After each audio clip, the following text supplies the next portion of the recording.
All right, who's unafraid to say Black Lives Matter? The answer to that is yes, it does. The answer is not all lives matter. I don't want to hear anything else. We are just saying Black Lives Matter, period.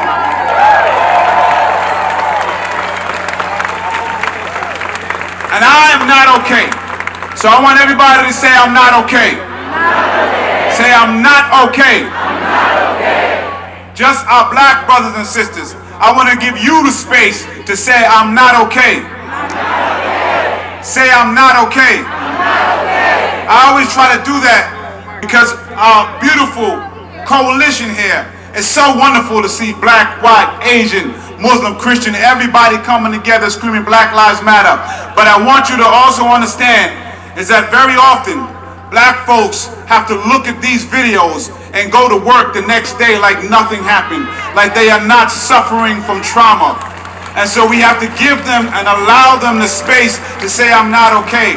Black women in particular are called angry black women at work, and they have Amy Coopers around them that lift that up. And I want to make sure that that space is there for them to say I am not okay, and we should support that. I heard the governor put forth a plan that he wants to get done. And I just got to tell him it's a good start. But it's low-hanging fruit. We didn't come out here for days and days and days for long-hanging fruit. We are here to dismantle a system of discrimination and oppression that has been rooted in this country from its inception. We demand it. So we don't want a good start. We don't want the low-hanging fruit. I want all the fruit that everybody has access to. We want access to all that fruit. And I always say, I'm not here to tell you how to protest. I'm here to facilitate that. And my mother, who's Caribbean, used to say, if they can't hear, they're going to feel. And the only reason people are responding now is because they are feeling.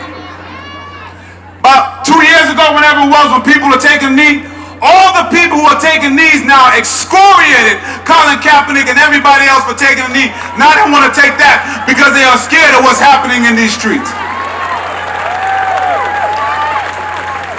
Now I'm a citywide elected official, and so I have to be clear. I don't want things broken and things burning. All I want is the same energy you bring to discuss that, to discuss Black lives.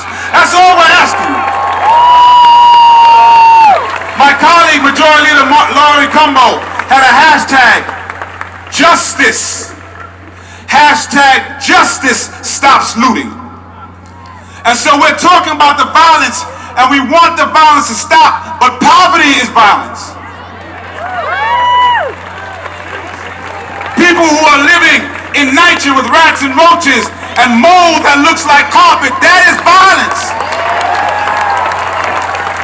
People who cannot go to school and get a quality education, that is violence.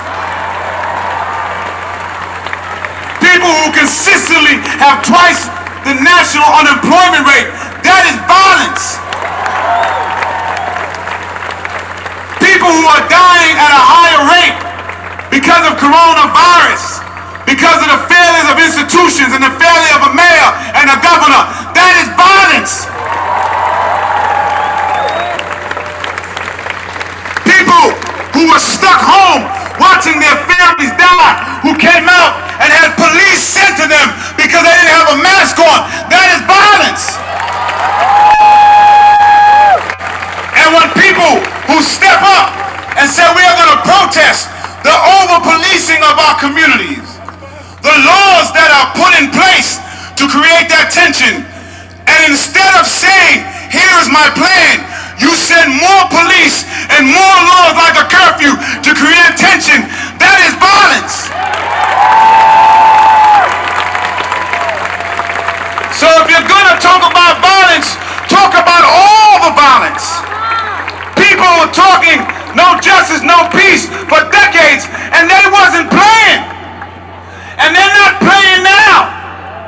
And as a citywide understand the immorality of asking people for peace without justice. No justice, no peace, but if you know justice, you will know peace. And keep the name of Dr. King out of your mouth if you dare ask people why they're out here in the streets. You don't know that man if you question why people are in these streets. The manners who came in nonviolence but said we are here to disrupt the status quo. You don't know that man. He was a revolutionary. He was about dismantling the systems. So if you are not here to dismantle the systems, shut up!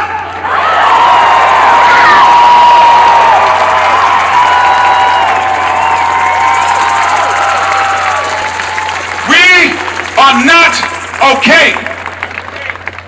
And all we want is justice. Why is that so hard, particularly for people who got elected saying they were going to do these things? Now, the governor and the mayor, I understand, are Democrats. They call themselves progressives. But if your response seems more like Donald Trump, then what's the difference?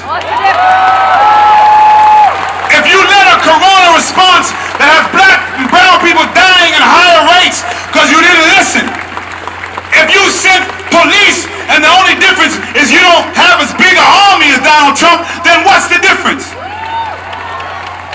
Show us the difference. That's all I want. Don't talk about it. Be about it. Now is the time for leadership, Mayor de Blasio. Now is the time for leadership, Governor Cuomo. People in New York City and New York State are begging for leadership from the people who are in power. They are begging you to hear you say, yes, Black Lives Matter, and here is the plan that I'm putting forth. Not tomorrow, not next week, today, because we waited for too damn long.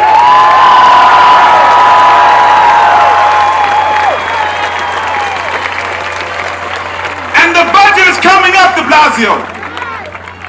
If we don't take $1 billion from the NYPD's budget and put it to summer youth jobs and put it to summer youth camps, then there was nothing you can say that we want to hear. Governor Cuomo, if you don't say and stop trying to cut Medicaid, the thing that black and brown people need right now, and say, yes, I'm okay with raising the revenue of people who own luxury planes and own luxury yachts. I don't want to hear anything. That's the basis of what we can say. And that's the leadership we need. That's the leadership we deserve. And I thank all the allies out here. We have said for a long time, if the people who feel the most privilege don't come out, we'll never have the change we need. And I see y'all. Thank y'all so much for coming out. Because I know you feel the pain, seeing your brothers and sisters in pain.